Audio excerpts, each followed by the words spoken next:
Well, welcome everybody, and I suspect we're going to be a slightly smaller crowd today because it does seem I'm the only British person that so far joined.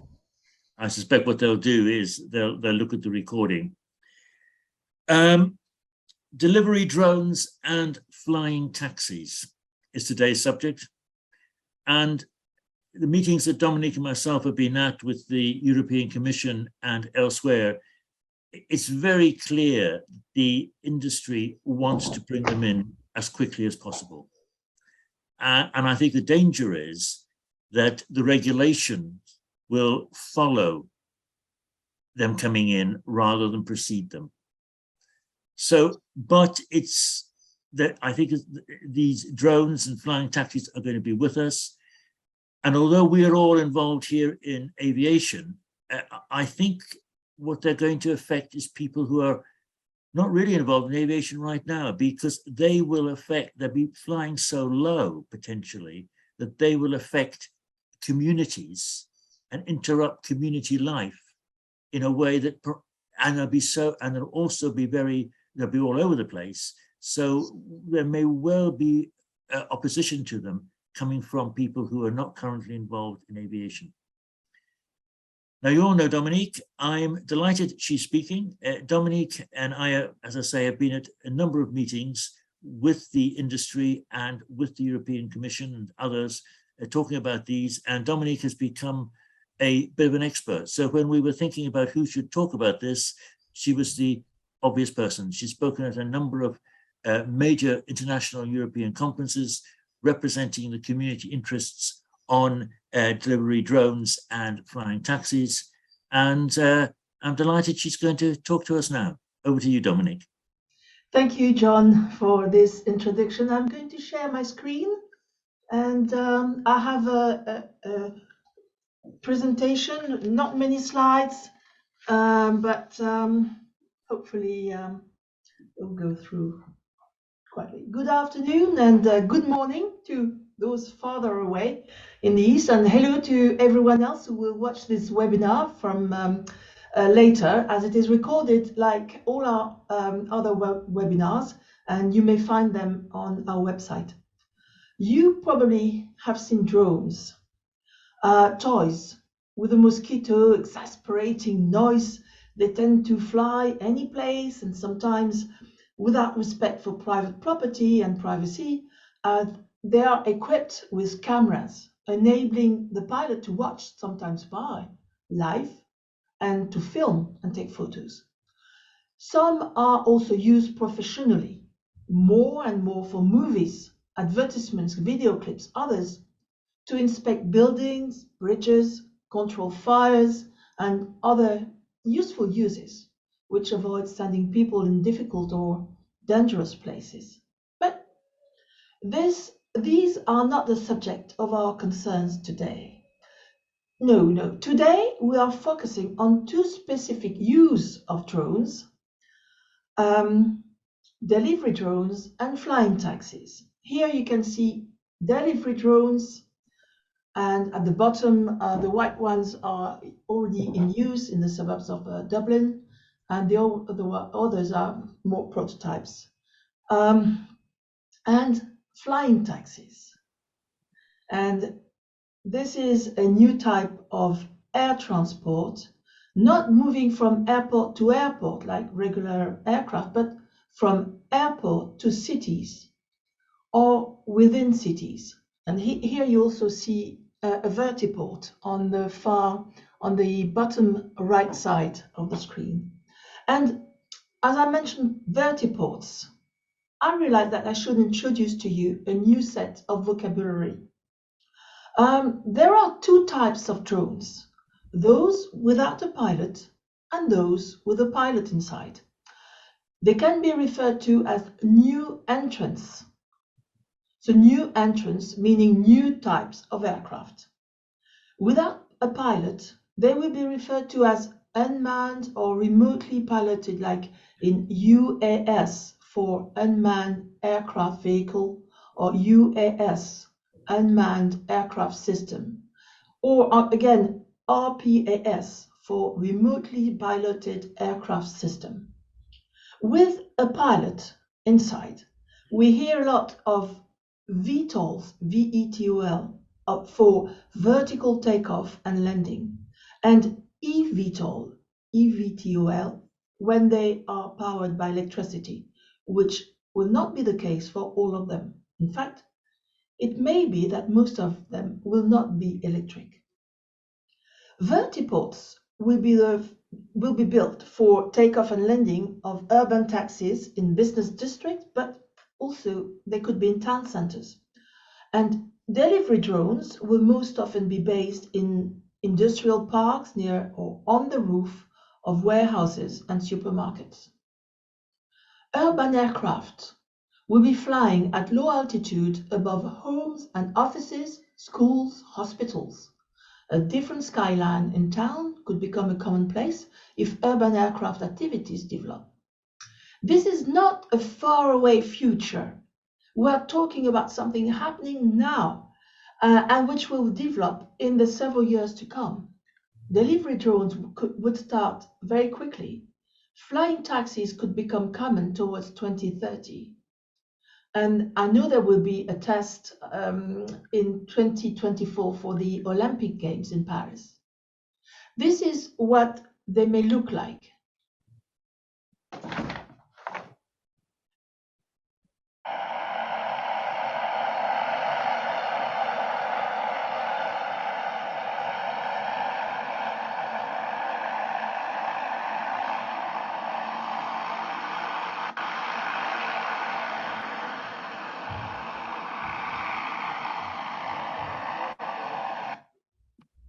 What you just heard and seen is the volocopter flying taxi to transport persons. I took this video at a test near Paris in March of this year, and I saw that there is someone from Bripaif in the panel, in the public here today, and he was there with me, doing his job as recording the noise. This is a prototype made only for one person, the pilot, and he could only fly for a few minutes, 10, 15 minutes, I can't remember. And already for these few minutes, it had heavy batteries, which needed reloading every 15 minutes. And it's a very small version of, smaller version of the pilot product. It's about half the size in weight and number of fans as the real one. And I guess we can predict that the real size one, for 2 persons, pilot plus 1 passenger, up to 4 persons, later, a pilot with 3 passengers, will be noisier than this prototype. And during the test, as I just said, noise measurements were made, but remain a secret that they do not want to share with us. If you look for drones or flying taxis on the internet, you will find plenty of videos, but very rarely they keep the original sound of the aircraft. They usually replace it by some music, more acceptable for the ears. The one tested here buzzed up to 78 decibel according to a microphone used by someone in the public next to me. And you see this is the distance we were quite near. On my telephone, which is not calibrated, I must admit, it was 76.4 decibel. Now, I will show you another one. Sorry.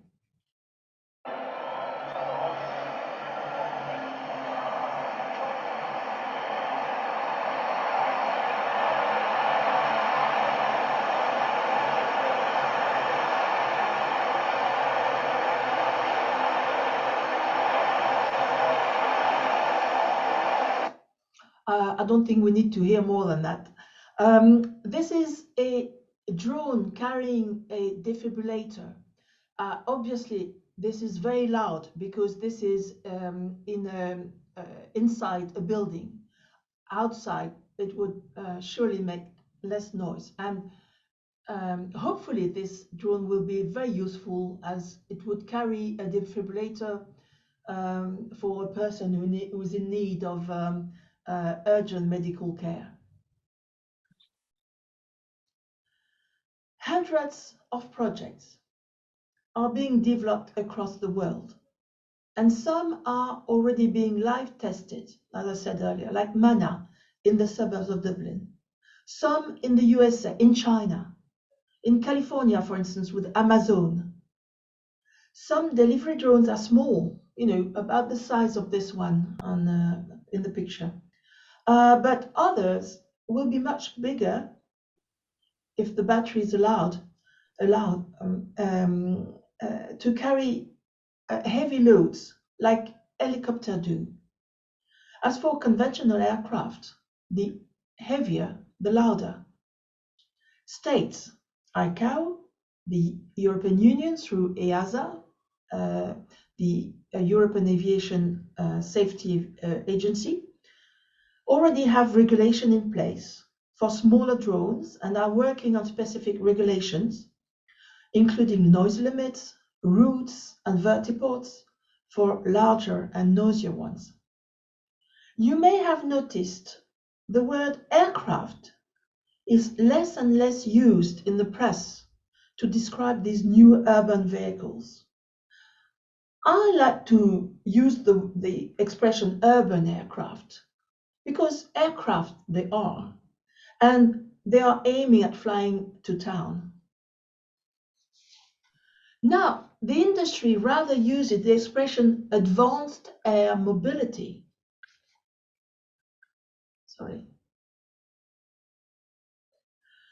To have it look like a progress for the society and to avoid the use of the word aircraft, which is more frightening for the public.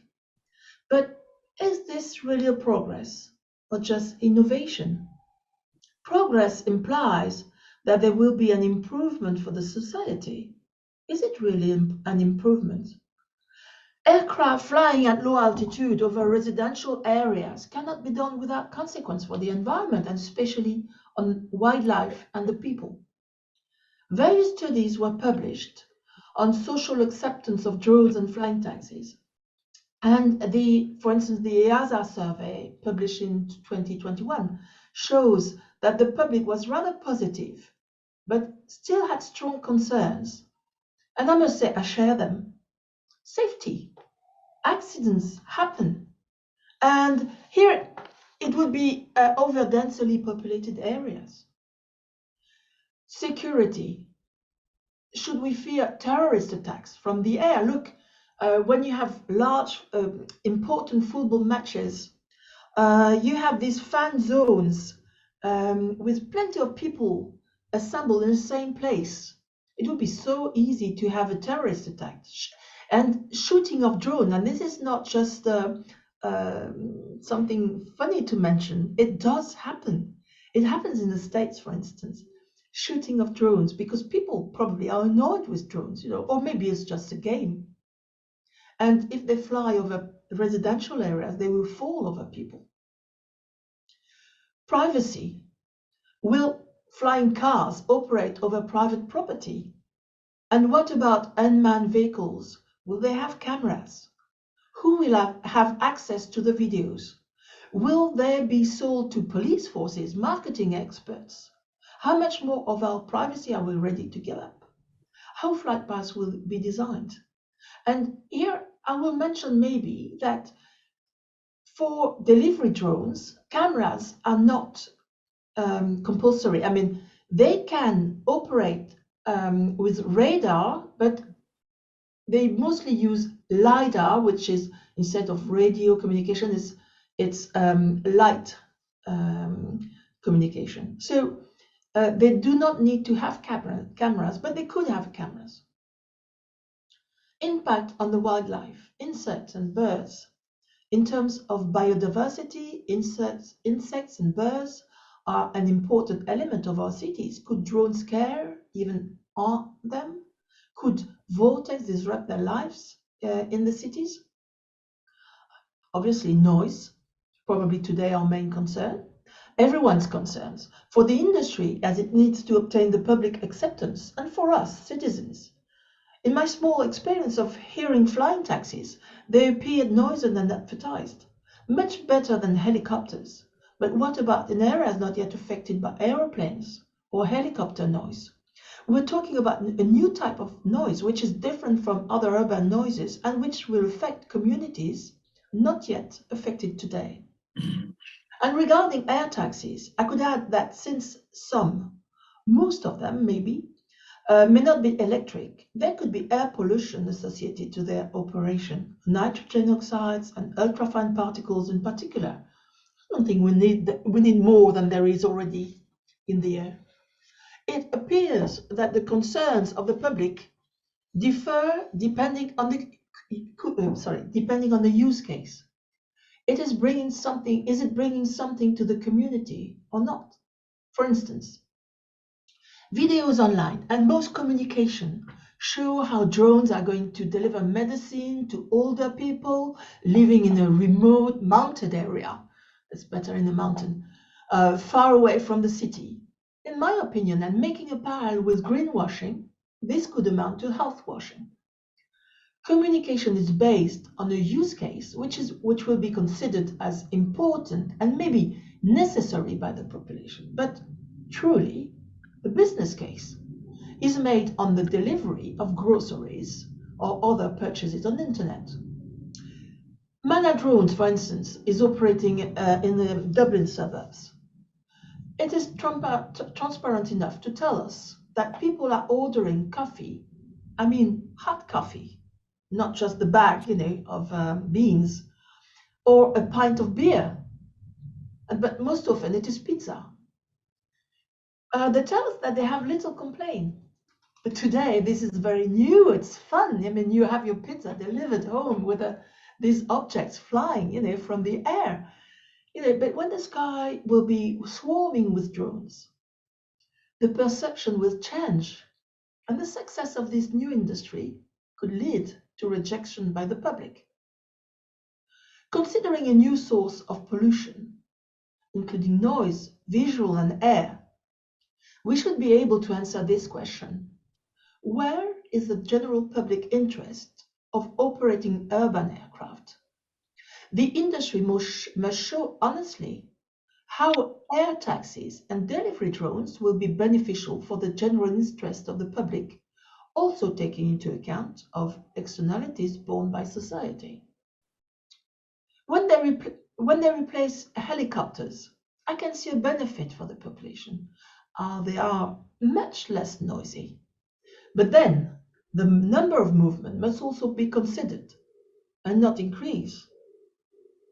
Because like for aircraft, if the number of movement increases, the noise will become unbearable. The industry tells us that lorries will be replaced by drones. How many parcels in the lorry? How many drones movements to replace it? Well, this seems unrealistic. I read that air taxis will solve congestion issues in town. Yeah, that's serious.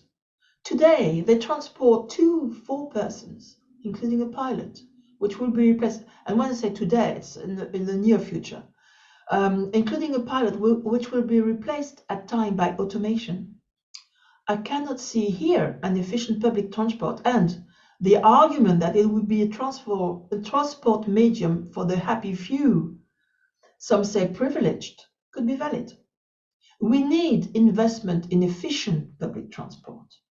That is today and in the foreseeable future on land, not in the air. I also read that they will create jobs. The creation of jobs. This is the striking argument. Yes, this is a new industry, and it will create new jobs, mostly qualified jobs, which will be replacing non-qualified jobs on land. Bicycle or moped drivers delivering meals in cities, van drivers delivering commercial purchases on internet, all these non-qualified jobs, which are very difficult to create, replaced by qualified jobs. The success of air taxis could have 2 impacts. First, as I mentioned earlier, there may be a rejection by the population because of the number and increased noise pollution, And the second, depending on the level of traffic, for instance, near vertiports, noise could have an adverse health impact. Each event of noise provokes an increase of cortisol due to stress, and this leads to hypertension and then to other cardiovascular diseases such as stroke and cardiac attack, with loss of years of life in good health and premature death. And it affects not only people who complain about noise, but also those who think they are not affected. This is very well documented for aircraft noise with numerous studies, and I know you all know these because you know that for your work on aircraft noise, conventional aircraft noise. Noise is already a major issue in cities. At a time when cities can become quieter with urban designing, traffic restrictions, the multiplication of public transport, soft transport and new mobility, scooters and bicycles, electric engines of cars and buses that are very quiet in town. How flying taxis or drone operators could add noise in the environment. How are we going to produce all the electricity required to move land vehicles, produce a sustainable advanced fuel for aircraft, for instance, and move drones and flying cars? The role of mayors and city council will be of a very high importance as cities could become the new airport. Now, I have other questions.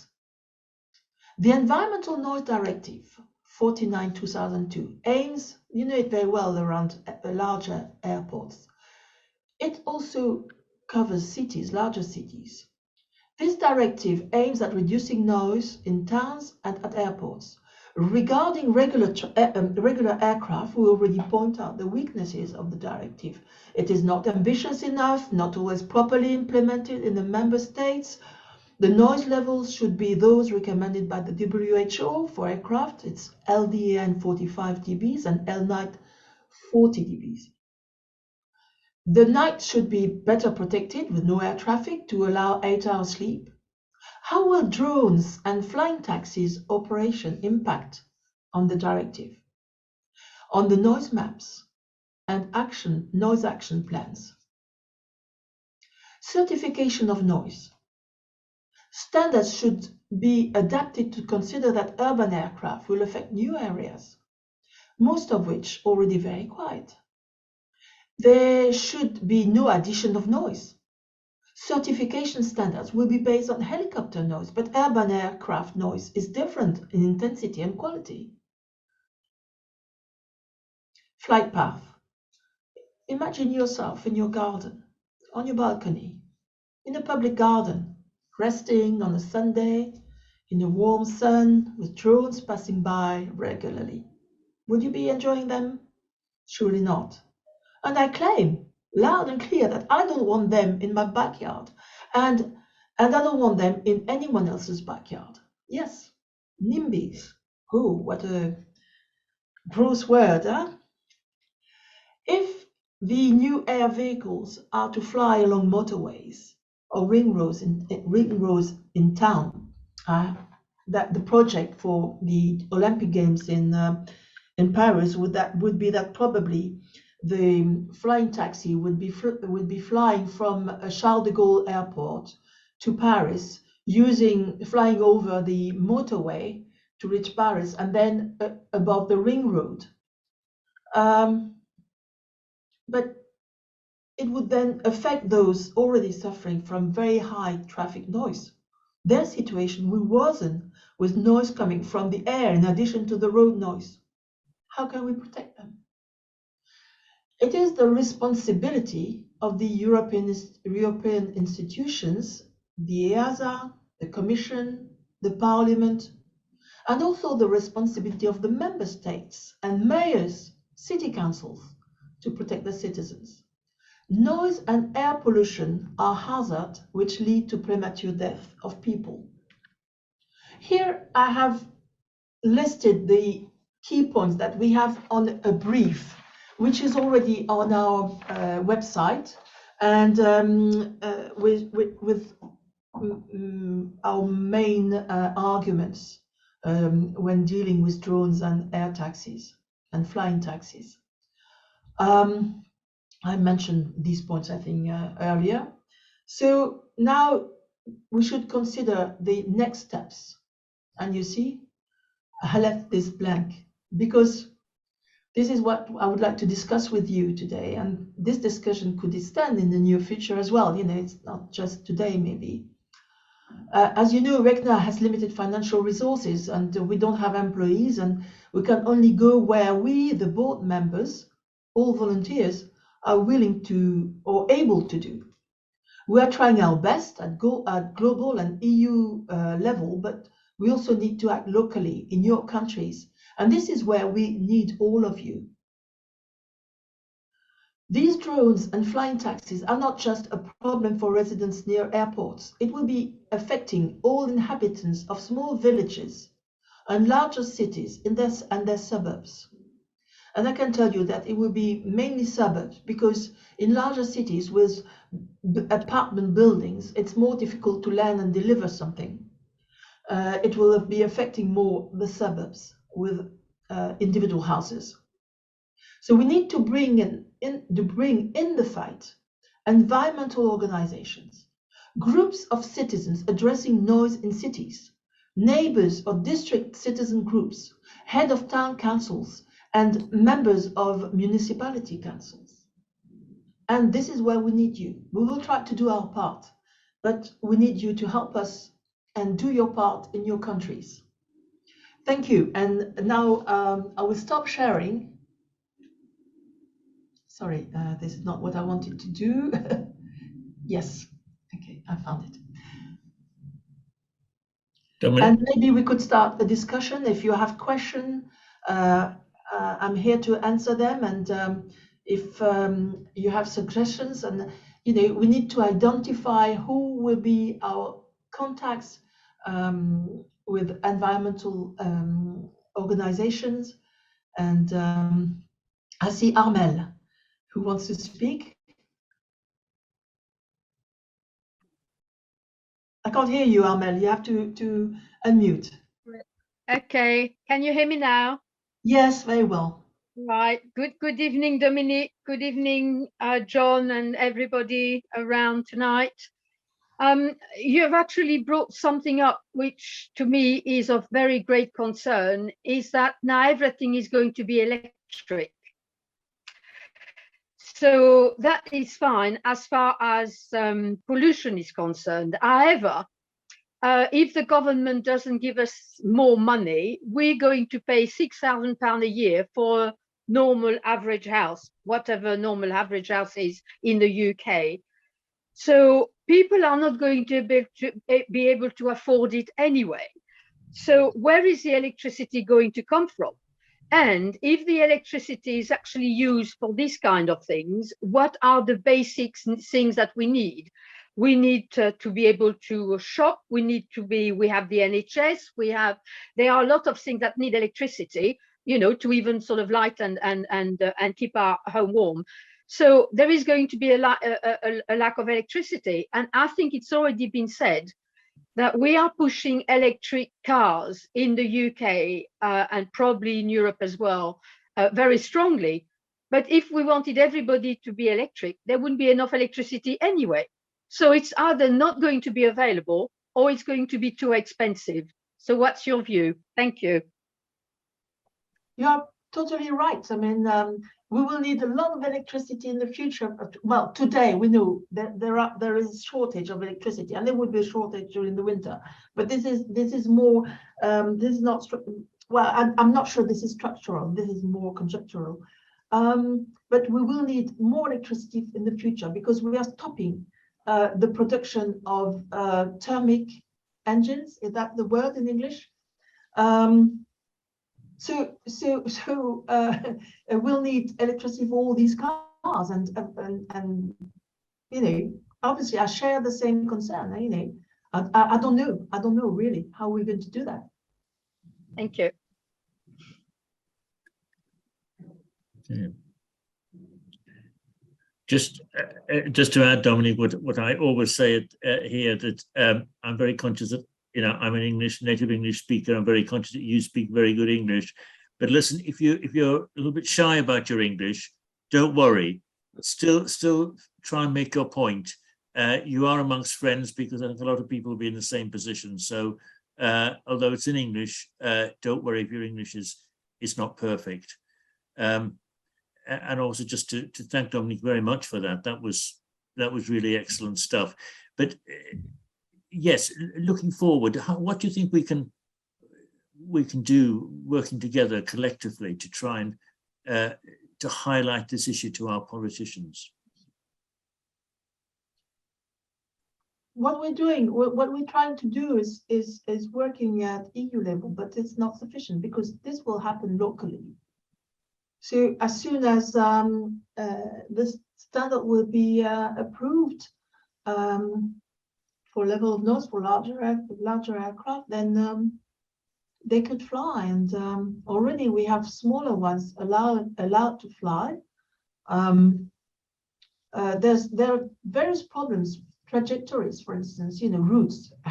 If today I asked the question to Mana in near Dublin, because they operate, they're the only one to operate there. But tomorrow, if it's successful, there could be 4, 3, 10 operators, and this will be a problem. But it's a problem. It's a local problem.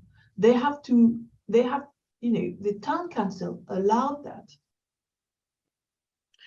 And I think just again to add to that, Dominic, and to continue the conversation a bit,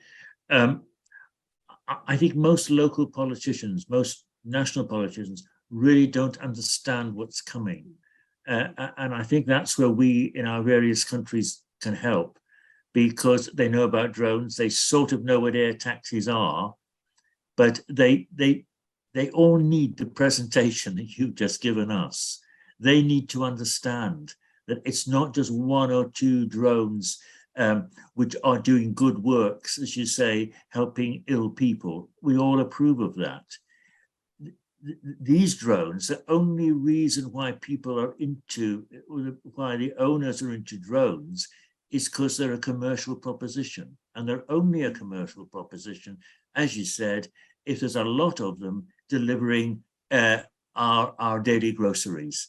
And, you know, Dominic and I both heard the man who's in charge of a company of drones in Ireland, a very, very charming man, but he admitted that he was not exaggerating to say that coffee, hot piping coffee, and Guinness are the main things the drones are used for in Ireland.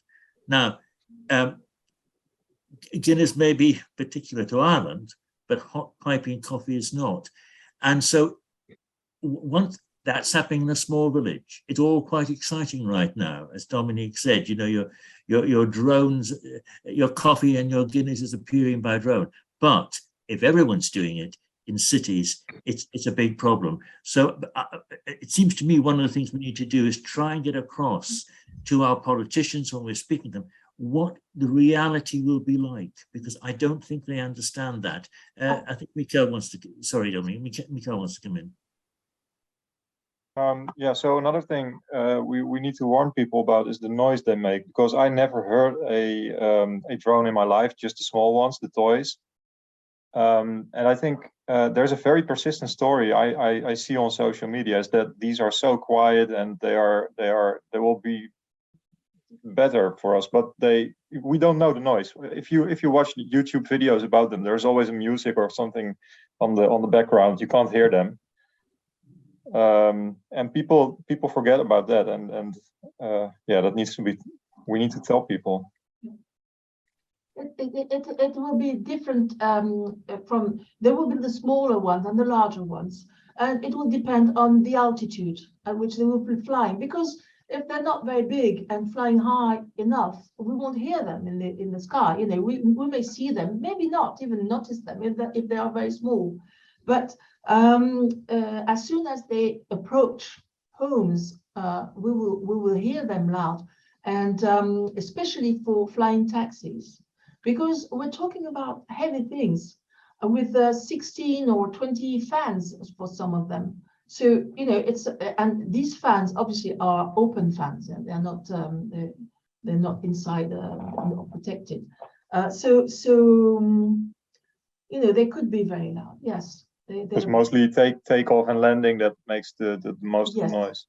Yes, because if they're high enough, mind you, the one I heard, which is a small one, was about 300 meters from where we were when it landed and took off, and already I could hear it very, very well, and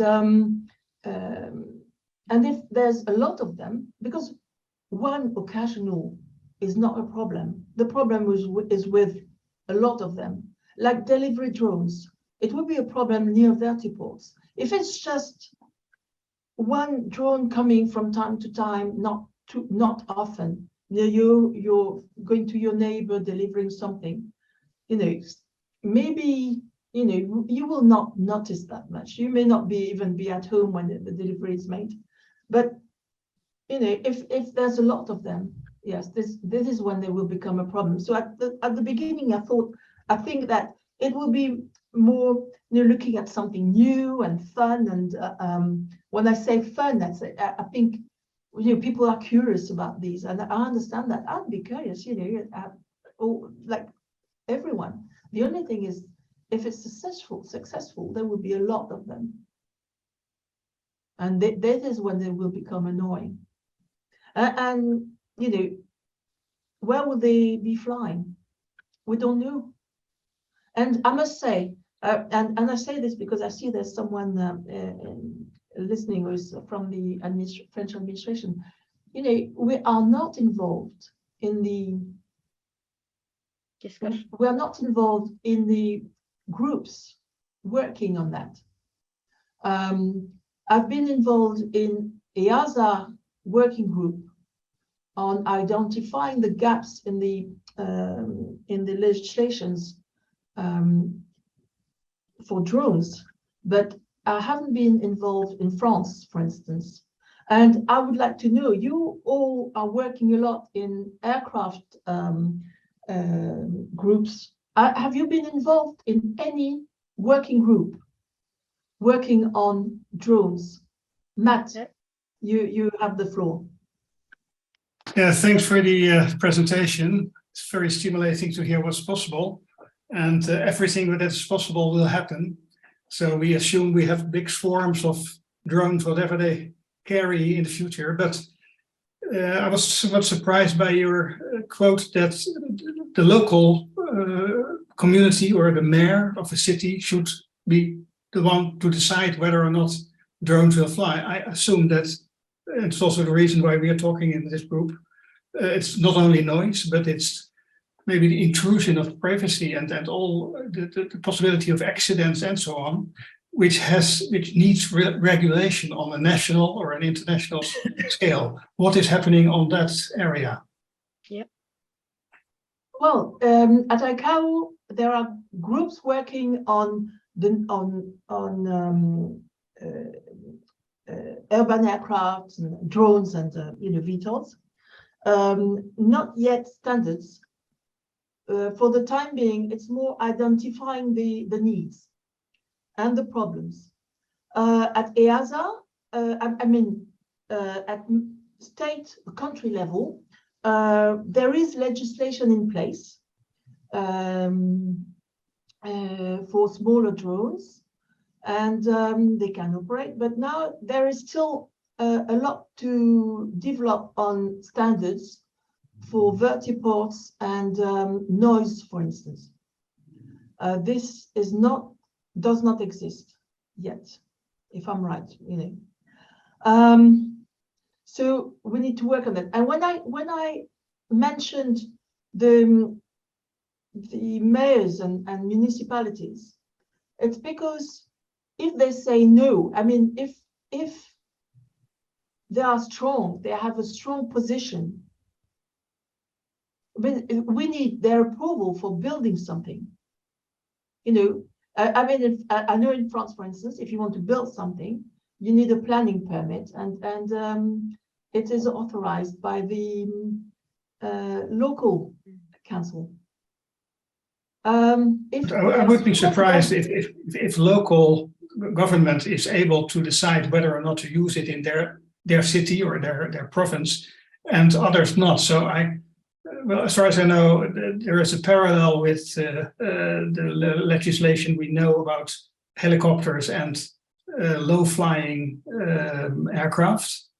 So there will be a lower level of flying, which affects the environment in all respects, whether or not it's noise. But I think there are much more important questions to be answered and regulation to be made to prevent swarms of drones operated by individuals or by companies when no one knows. So there should be a permit system.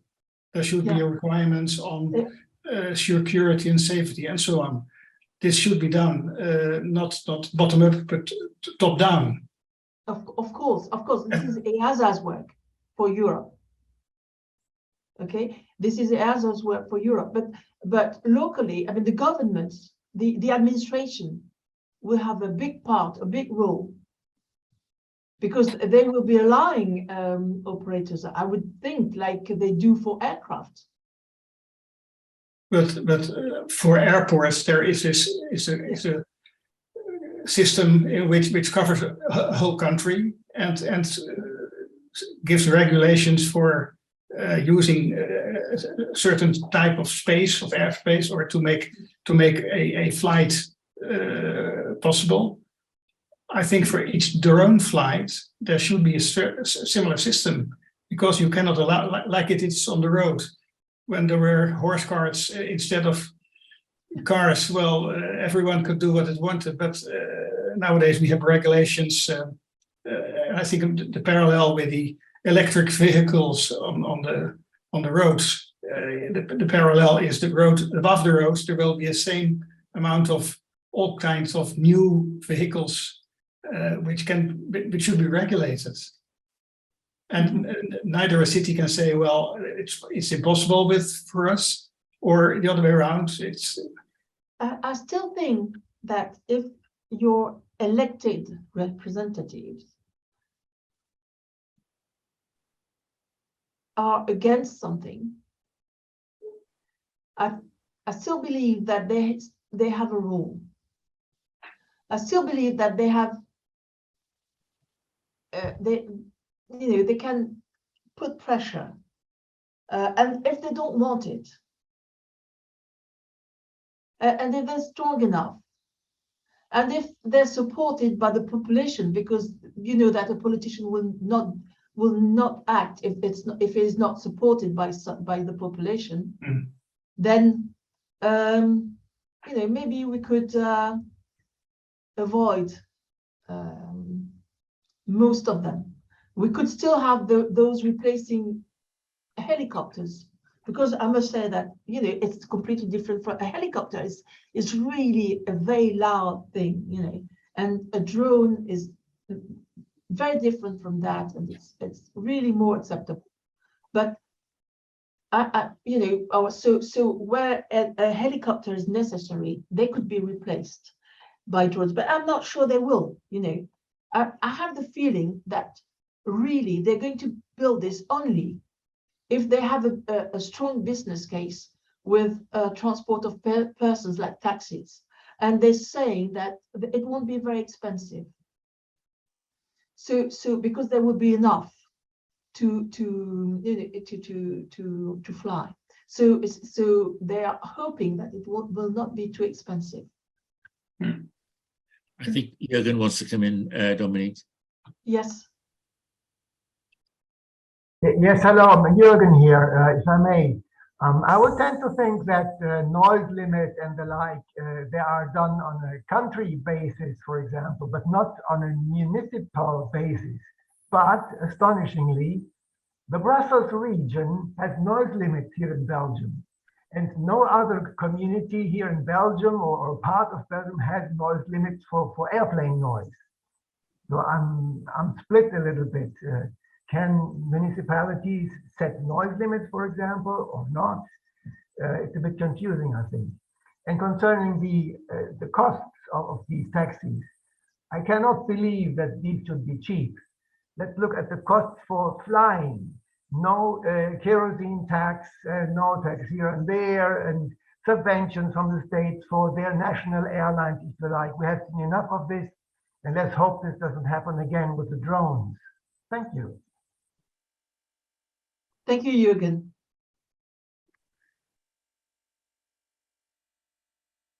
Dominic, I was going to ask you a question about, and you may not be able to answer it exactly, about timescale on this. What's your estimation? It's probably no more than an estimation of when we might see drones and air taxis coming in any numbers. That was exactly the same question as Richard just in the chat. All right. Well, there will be this test for the Olympics.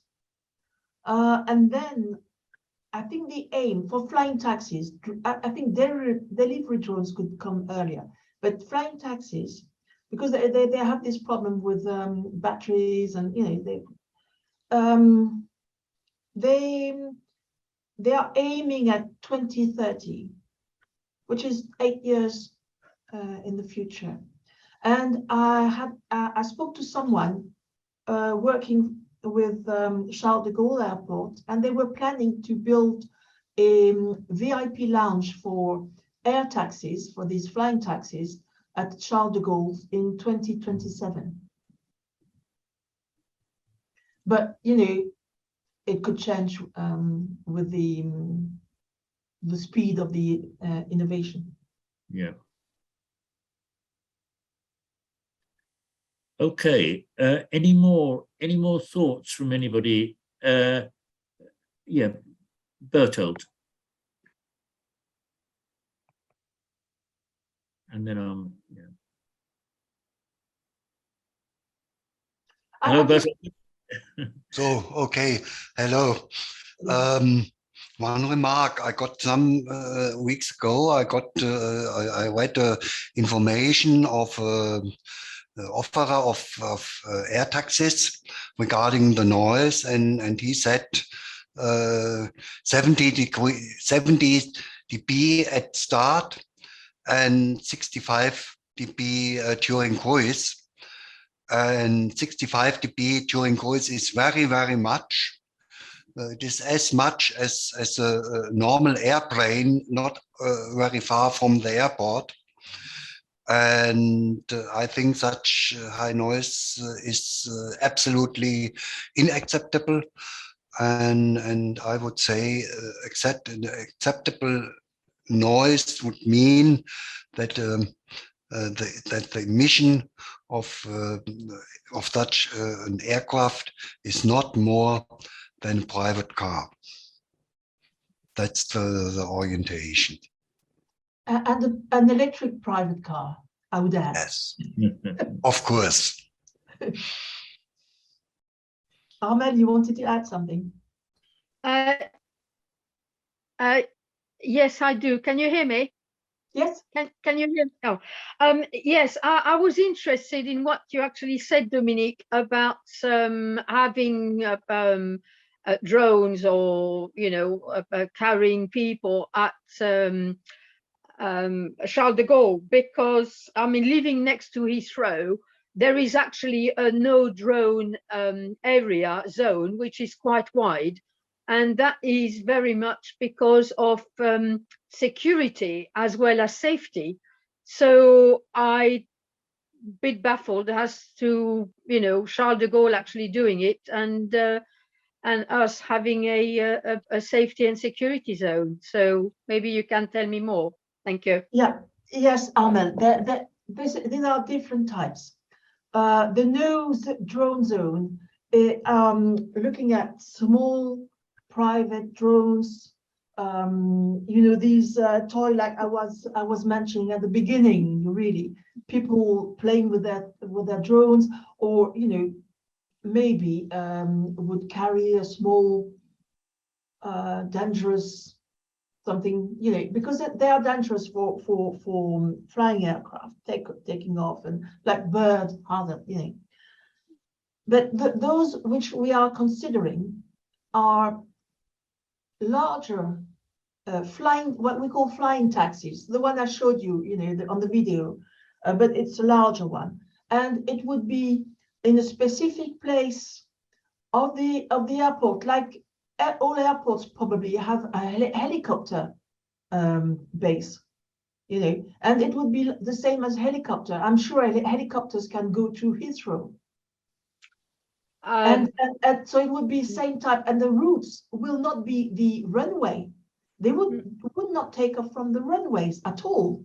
They wouldn't use that area. They would be in a specific zone, which would be a direct link to the city. So they don't need to fly where the aircraft are. There would be no. There could be a large distance between those. And the routes will be fixed. You know, they can't fly anywhere. It will be the trajectory will be decided. Yeah, sorry. Yeah, so it goes back to one of your gentlemen mentioned just now. It's actually really about a safety and security, because and legislation, because then they would have to have different legislation depending what they want to do with it, what they want to carry, whether they want to carry people. So that is very intricate, and I want to thank you actually for bringing, you know, this subject now. I mean, we've got quite a few meetings with Heathrow Airport in the next few weeks. And I don't think it's something they are talking about now, but I think maybe I might sort of bring it up. But, you know, when the aircraft started in the 40s and 50s and 60s and even 70s, it was only a few people who were quite wealthy to actually go and fly. Nobody at the time thought that we would have 81 million people traveling through Heathrow Airport and wanting a third runway. So I think actually starting this discussion at the beginning is a very intelligent way of doing it. And I want to congratulate you, but I think we also need to take your cue to actually discuss it in other forum, because it exists. And if it exists, as the gentleman said, it will get bigger. And the only way for them to actually work is to have a large quantity of them, not only for the manufacturers, but from the people who are going to use them. So it's the quantity, not the quality. It's the quantity that's going to see whether it works or not. And that's what we need to be concerned about. And also, I mean, safety, because they could go over your home, they could, you know, and privacy, because, you know, you've got some kind of privacy with aircraft.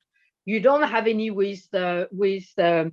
You don't even have any with helicopters. I mean, I was just listening to the funeral all day of our Queen, and while she was nowhere near our area, she was on the other side of the airport, you could still hear the helicopters. So they were very close, because they were obviously watching the crowd. And, you know, so I think that the main point we should actually play is not only safety and security, but privacy, because with the others, we've got some kind of privacy. With that, you have none. So thank you. Yes. Yes, and remember, you know, it's not just an airport residence concern. It's everyone's concerns who live in town or even in the country, because if it's the last mile delivery, it could go to the country as well. So really, I think we need to bring in all the citizens groups in cities who are fighting noise, because noise, I'm sure there are plenty of groups already existing, because noise is a big concern in town, and it's neighbors' noise, but here it's more than that. And environmental groups as well, you know, general environmental groups. It's not just our fight, you know. In fact, it could be that people already suffering from aircraft noise will be less annoyed by drones and air taxis than other people because of these aircrafts above us already. You know, but we're working for everyone here, not just us, you know, as residents near an airport. Yeah, agreed. Dominique, can I thank you? I don't think there's any more hands. Can I thank you very much indeed? And Armel put it terribly well there. We've started this early. I think it's a new topic for many of us. We're still learning about it. We're still thinking about it. We're still thinking how we can approach it at an airport level, at a local level, at a government level. So thank you for that, Dominique. And I'm also wondering whether maybe sometime next year we should have a follow-up webinar on more or less the same topic, because by then I think we'll know more about the regulation. We'll all be more familiar with it. We might well have sounded out our airports and our local authorities, and we can come back and see how we can work together even more closely. Just to remind people, there is a very good briefing on our website about drones and flying and air taxis. And also to remind you that our next event is not a webinar, but is a half-day conference. It's on November the 5th. It's concerning aviation noise. The agenda is on our website. I think most of you will have seen it because we put it on social media as well. And the aim of it is to update where things are on aviation noise at an international and national level, but it's also to allow campaigners to exchange information, to talk about their own situation. And I'm pleased to say we've got people from 4 continents coming to speak and coming to discuss, and a lot of it will be discussion. There will be some presentations, but a lot of it will be people on the panel and on the online audience talking about their situation, discussing their experiences.